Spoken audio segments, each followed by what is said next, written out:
Hello, everyone. Welcome back to another episode of the Talk Freelance to Me podcast. I'm your host, Ashley Cisneros Mejia. Today, I want to talk to you about something that I've been thinking a lot about, and that's how to diversify your freelance business with intention. How do we create new income streams? There's so much noise now about the economy. How do we lean into what it is that makes us unique, special, uniquely qualified? How do we really dig into those things to protect our businesses from everything that's happening externally? How do we meet the moment and answer the question in terms of what's next for freelancers?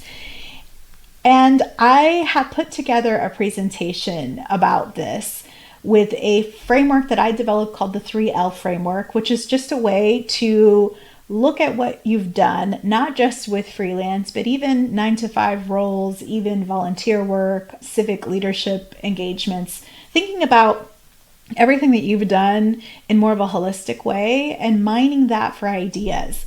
The basis of what I'm going to talk about today was the foundation for a presentation that I gave for the Growth Without Burnout Summit that was hosted by Austin Church and Freelance Cake. So let's talk a little bit about that. If you're feeling stuck or tired or scared or thinking that you need a shift in your business, this episode is for you. So let's talk about the first thing. What's happening in freelance right now? Well, freelancing has changed a lot, and I think we all can agree about that. Platforms are so much louder than they've ever been. AI is everywhere. It's not just about ChatGPT. There's all kinds of existing infrastructure and programs that are incorporating AI into them, and you've probably noticed that. Clients are expecting more, sometimes for less. They are making business decisions, financial decisions related to fear about the economy, fear about uncertainty, and also they're trying to utilize AI as a way to cut costs. And for those of us who've been in this game for a little while, it's very easy to feel shaken by everything that's shifting underneath our feet.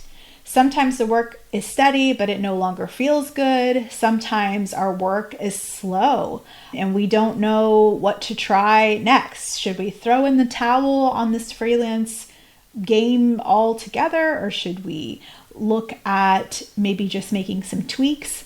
Sometimes we're just so busy and overwhelmed, it's hard to think clearly. It's hard to take a time out, to put the emotion aside for a second and to really put our business hat on and think about what is the next thing that we need to be doing as the leader of our businesses. And this is where I developed this framework from this place. I created it for freelancers like myself, freelancers like you listening, people who want to grow with purpose and intention. And I call it the 3L framework, and I'm going to walk you through it now. So the first L in the 3L framework is look back. This is, I think, where we need to start from. A lot of times we're just looking at the here and now, and I think that's a good place to check in. In fact, I have a whole exercise called the alignment and awareness tool, but I think it's also important to look back at what we've done, and not just in the last month, not just in the last quarter, but even just what we've done in our career. I feel like life sometimes is cyclical, and that things that you maybe did in your 20s, things that you did early in your career, or even people that you met in different facets of your life, sometimes those things come back around. Sometimes we set experiences aside for a second and unknowingly we come back to it, or unknowingly we need to come back or revisit things that maybe we haven't touched in a while. So in the look back phase, this is where I'm encouraging you to start by looking at what's working in your business, what you've done before, what projects you've done before, even what kind of work really inspired you, lit you up, things that you enjoyed, and thinking about what services maybe felt good before that you haven't done in a while. Are there clients that you, or even organizations that you really enjoyed working with years ago and you haven't spoken to them in a bit? So this step is about gathering clues. There's a lot of data that you probably have from your previous work. And when I say work, I'm not just talking about your freelance clients. I'm also talking about your 9-to-5 roles that you may have had before. I'm talking about your volunteer work.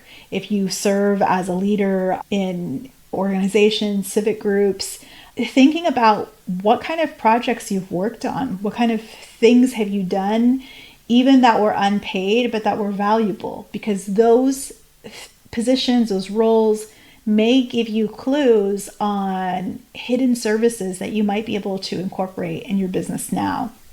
You don't have to guess about what works because you've already lived it. You've already done it. So it just takes a moment to give yourself permission to pause and reflect. And you can utilize a variety of things. For me, I have so many external hard drives from work that I've done before, or old resumes, old performance reviews, evaluations, testimonials.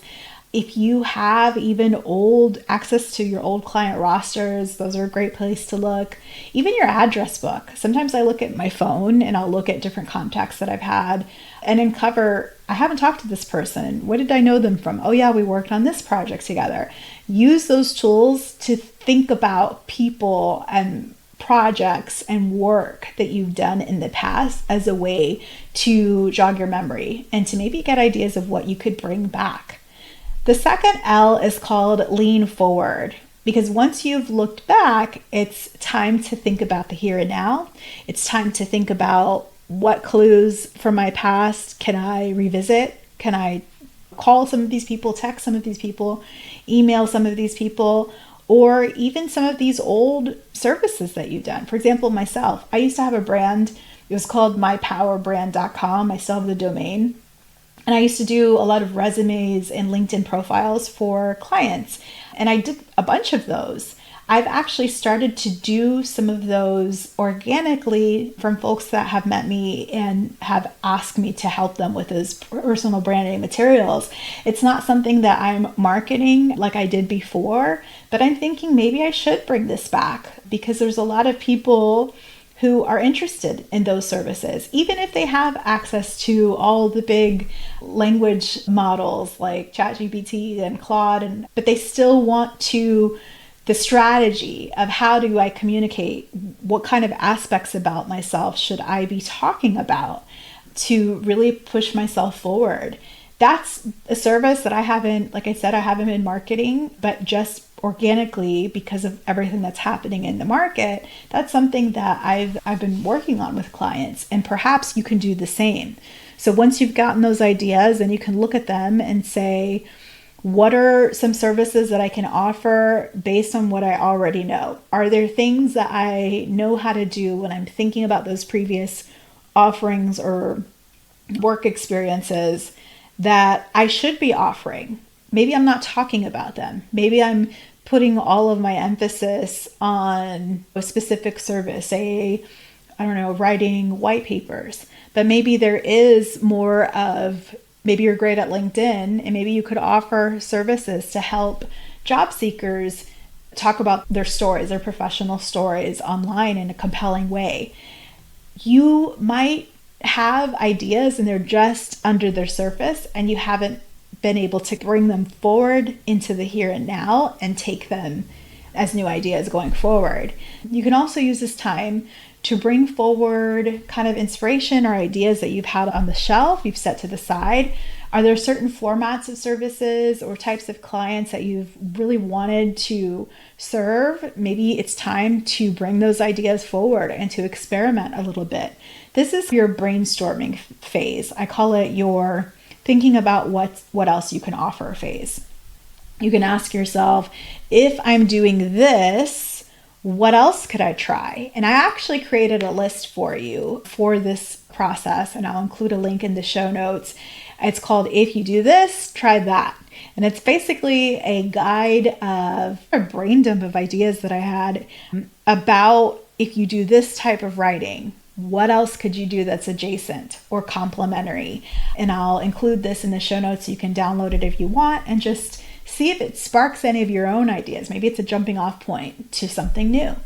The third L is launch lightly. that's where you start to test. That's where you start to experiment. And so perhaps you've generated a couple ideas of services that you could offer, products that maybe you could package and bring forward in some way. This is where you pick one. And I have a whole framework for kind of deciding how among the ideas, like how do you grade them to determine the one that you should test. But this is where you experiment. You just take one idea at a time. You're not, like I said, overhauling your whole business at once, but you're giving yourself that permission to test, to do a soft launch, a pilot, a beta test, to check and see if anybody's interested in this idea. You don't have to have a huge rollout. You don't have to have a perfect business plan for this new offering. You launch lightly. So this might mean offering a new package to an existing client that you have. Maybe if you're doing website content for your client and you notice you guys haven't talked about bios for each of the team members. Maybe this is something that you could offer to them and even create a package to offer to other people who also need bios done for their team members. Maybe you can post about your idea on your social media channels if you're active on social media and see what kind of response that you get. You can build a wait list before. You can do online polls. You can send a survey out to your clients. You can just ask them, call them, text them, if you guys have that communication comfort, really. But you can gauge and test the waters and see what the reaction is. You don't need a full rebrand. You just need permission to do some testing and to launch lightly. Then based on the feedback, you can incorporate that and decide if this is something that you actually want to launch and diversify. This is a step that really helps you build momentum and gives you that confidence to move forward because you're moving with data, not just from a gut feeling. Part 3 is putting everything into practice. And so that's where you actually take your new idea and you begin to offer it into the world and diversify. Create that new offering, that new income stream, that new product, because that will really diversify the way that you generate income so you're not reliant on one specific type of writing. So if any of this sounds interesting to you or something that you're curious about, I've created a couple things. In addition to that idea list that I mentioned, I have a whole workbook that I call the Freelance Expansion Starter Kit.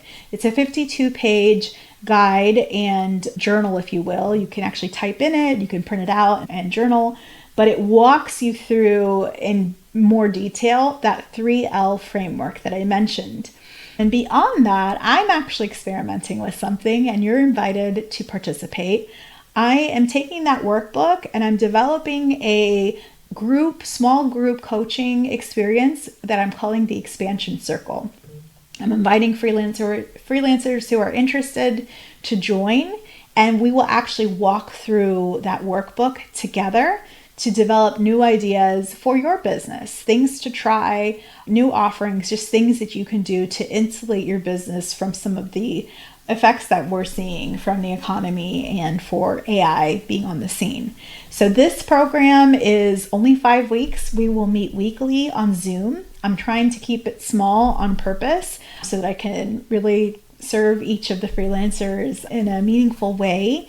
And we'll talk about what's next. We will workshop your ideas. We will build strategies.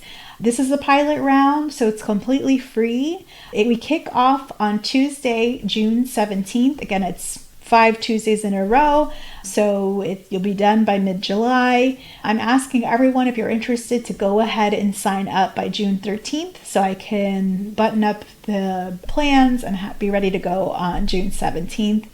If this feels aligned to you, if you're curious about this, if you want an opportunity to bounce ideas off of a fellow freelancer and business person, this is your invitation. I think we all have a tendency to work in our businesses so much instead of on our businesses. That's a concept from the E-Myth business book.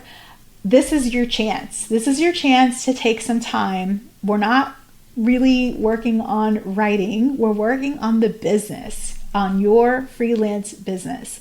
this is a great opportunity. I hope that you will take advantage of it. You can register at talkfreelance2me.com/freelance-mentorship. Again, that's talkfreelance2me.com/freelance-membership. I will put the link in the show notes. And if you just go to my website and you click group mentorship, that button in the menu, you'll get right to the page. So here's what I want you to remember is that you're not just a worker, you're not just the talent, you are a business owner. And you don't have to navigate the business world and building a freelance business by yourself, but you do have to lead the way for your own enterprise. I'm here to help you, to work with you, and I'd love for you to join this expansion circle. Thank you for listening to Talk Freelance to Me. If this helped you, please share it with a fellow freelancer who needs a little nudge forward, and I'll see you inside the expansion circle.